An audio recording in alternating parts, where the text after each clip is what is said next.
So this one again is called When I Grow Old, a Time Travel Academy short story for middle grades readers by Jay Wilburn.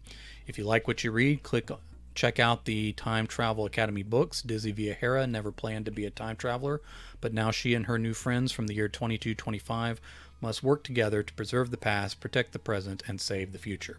The actual books themselves are done in first person, and Dizzy's sort of the narrator, and it has some meta moments where she's talking to the readers directly about what's going on in the story apart from the action itself. These stories that I do for Patreon, I do in third person and include some characters that are not yet part of the books themselves. So we'll jump right in here. Hopefully, won't find a bunch of typos, but you never know in a story this long. We'll try to make this a pure reading. All right, so Meow, that was her name, was a student at the Time Travel Academy in the year 2225. She always thought of herself as the leader among her friends. She was the main character and the protagonist of her own life story. Every adventure, even the ones that went wrong, centered around her. This year was different. She still had friends and still attended the Time Travel Academy, but the time travel field trips had stopped. She wasn't happy with that, so she talked her friends into snooping around with her. They discovered Dizzy. Dizzy was from about 200 years in the past. She was sort of trapped in Meow's time because of a time travel criminal that only Dizzy and a couple of her friends could chase. Until the criminal was caught, it was up to Dizzy. Meow liked Dizzy and kind of felt sad that once the time criminal problem was solved, that would be the end of their friendship. Meow didn't feel like the center of her own universe anymore. Things got weirder when she received a message from Dizzy, but not the one she thought. The girls were talking about all sorts of different things, from classes to music to weekend plans. They weren't supposed to talk about too many things concerning Dizzy's future, but they had stopped being careful a long time ago. Meow couldn't wait anymore. She called out and interrupted one of the other girls' stories.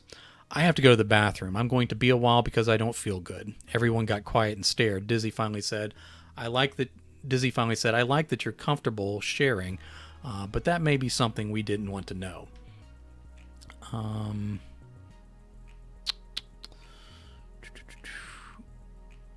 I've lost my place, sorry. As maybe something we didn't want to know. The other girls laughed. That would normally send Meow into a rage, but she had way too many things on her mind at the moment. Okay, well, that's where I'm going, if you wonder. As Meow walked away, Dizzy asked, do you want us to wait on you before we get dinner? No, I'm going to be a while. It's really going to be a bad one. You shouldn't come looking for me. As Meow continued to walk away, she shook her head at herself. The girls made groaning noises. One of them asked, do you want us to call a nurse? Meow rounded the corner. No, thank you. I'll be fine. Go on without me. I'll see you later. We'll miss you, one girl said.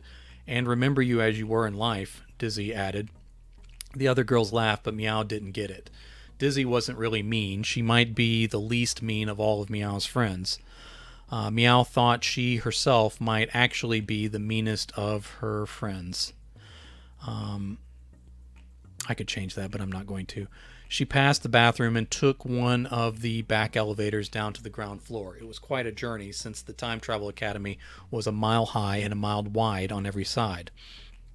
Meow managed to get to one of the service doors down a deserted hallway without being seen. She hit the button and the door popped open. It was about to swing closed when a hand grabbed the edge and pulled it open again. The older lady with the wrinkled face still looked good for her age. She was still thin, not much taller than Meow. Her coat was black and wrapped firm around her. The collar was tall and framed her wrinkled face and her short white hair. She wore a colorful scarf that kind of reminded Meow of who she was meeting. The woman smiled at her even though the face was very different. The smile reminded her of a friend. Was there any trouble getting here? No one suspects, I don't think, Meow said, but they probably think I have serious bathroom issues. The old lady frowned, which deepened her wrinkles but made her face look cuter. Why do you think that? Why do they think that? I couldn't think of another excuse to get away without being followed. Meow looked up the hallway to be sure they were still alone. I thought that would get around any questions, but apparently my friends had all kinds of things to say. Am I in the building right now? The old lady asked. Meow was confused by the question at first, but then she got what the woman meant. Yes, the younger version of you is up there right now, thinking I'm dying in the bathroom. The woman giggled a little. Her voice was deeper now, but Meow recognized that laugh. Meow shook her head and said, I can't believe it's really you, Dizzy. You're really over 200 years old now. Older Dizzy shrugged.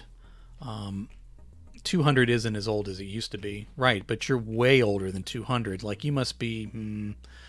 Let's not worry about the number, Older Dizzy said. I need your help to set things right. I did everything you asked for in the diary, Meow said. How did you know that someone else wouldn't read it before me? Dizzy patted Meow's shoulder. I remember from the first time back when I was time traveling. But we're not done. There's important work coming up soon. We have to act fast. As they walked down the service hallway, Meow asked, do any of the others know you're still alive? Like when the younger version of you ended up here by accident, didn't any of them check to see what happened to you and then find out you were still alive? Older Dizzy gave that deep laugh again. Agent Mosca paid me a visit. I pretended to have a bad memory and he believed me. Right, Meow said, because you're so old. Okay, you can let that go now. Meow stopped at the end of the hall and looked around the corner. There are a few people going by. Let's give it a minute. Sounds like a plan. Meow stared at Dizzy, trying to see her younger friend's face in this older version of the same person. Why did you lie to Agent Mosca? Older Dizzy sighed, but then said, it's complicated. Things needed to go a certain way to protect history. I also had to be able to do certain things to make this all turn out right. I guess after all these years, I'm still working to protect history. So you know how it's going to end, right, Dizzy? I know how it's supposed to end, but unless we do things right and carefully, anything can go wrong. History can still be destroyed by one small mistake. Meow rolled her eyes. Yeah, no pressure or anything. Dizzy reached out and touched Meow's hair. I always thought you had the coolest hair. Meow's hair was spotted like a wildcat, and her eyes were green with yellow stripes. That wasn't uncommon for this time period, though. Really? Sure, Dizzy said. You were always the coolest. I was glad to have you as a friend. But you'll be gone for 200 years after this is over, right? Older Dizzy shrugged. I'm here now. I'm actually here twice, so you have double of me for a while. Meow looked around the corner and then led Dizzy toward another set of elevators. So they went up. As they went up, Meow asked, why did you pick me? What do you mean? Why did you contact me to help you with all this? You could have contacted your younger self, or the principal, or one of the other girls, or even Shin and Zane, who were already helping you. Dizzy patted Meow's shoulder again, because I know I can count on you. You were the bravest and the one I knew I could trust when things got difficult. Meow smiled and looked away. Also, you were the one who was best at breaking rules.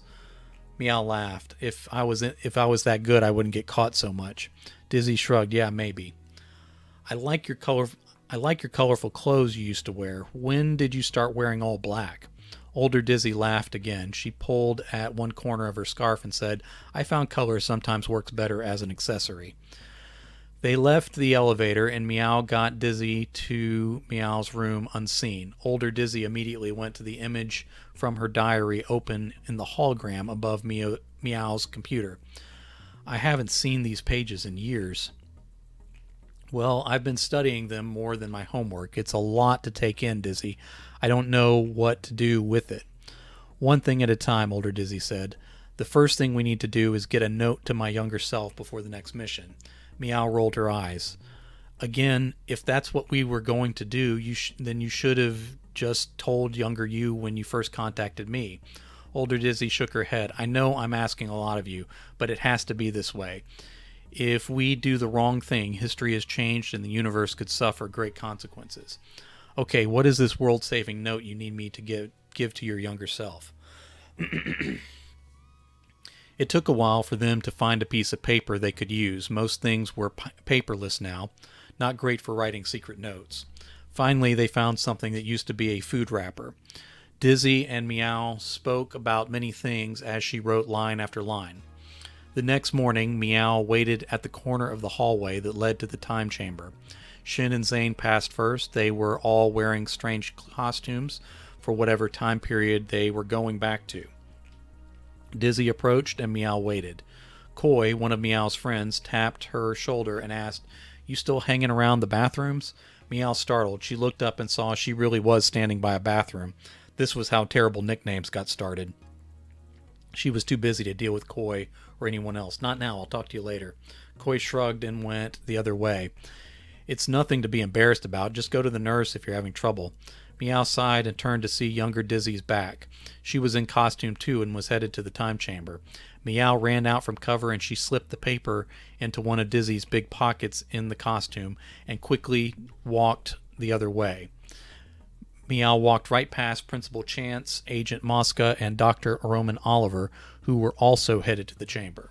They were busy in their conversations and didn't notice her. Meow mumbled to herself, "Maybe I am great at breaking rules. My mom will be so proud if she ever hears about this." Meow ran to the service hallway and found older Dizzy waiting. Dizzy was in her black coat and wore a plain brown scarf with black stripes going two different directions. "Did it work?" older Dizzy asked. Meow took a second to catch her breath. "I got it in her pocket. I guess the rest is up to your memory." "What do you mean?" "Well, you're really old. Maybe you did forget something." Older Dizzy frowned. "I'm not forgetful, and I wrote everything down. If it's in her pocket, we're good." Meow pointed to the brown scarf. "No accent colors today, Dizzy?" Decided to change things up. Dizzy smiled. "I should leave before someone sees me. I'll be in contact again. Wait." Dizzy stopped with her hand over the button to the service door. "What's wrong?" "Do I end up with any unfortunate bathroom-related nicknames?" Dizzy stared for a moment and then smiled again. "You mean when we start calling you Bathroom Kitty?" "What?" "I'm kidding, I promise. I just made that up just now." Meow leaned against the wall. "Oh, that would be terrible. Why did you say that?" "Because you keep calling me old." "Okay, sorry." "Thank you for your help, Meow. This was really important." Meow looked away. "Dizzy, do we stop being friends? Like, after this is over, after it's all solved, and you go back to your time, do we not see each other again?" "I can't answer that completely," Dizzy said, "but I can tell you that I never stopped thinking of you as my friend, and I'm back already. I'm here right now, and I haven't even left yet, so you won't get a chance to miss me. We're still friends, Meow, always will be." Meow wiped her eyes and hugged older Dizzy. "Stay in touch," Meow said. As older Dizzy stepped out of the academy, she said, "We still have a lot of work to do. Come up with a better excuse than the bathroom thing." As the door closed, Meow rolled her eyes and tried to find the others in order to redeem her reputation.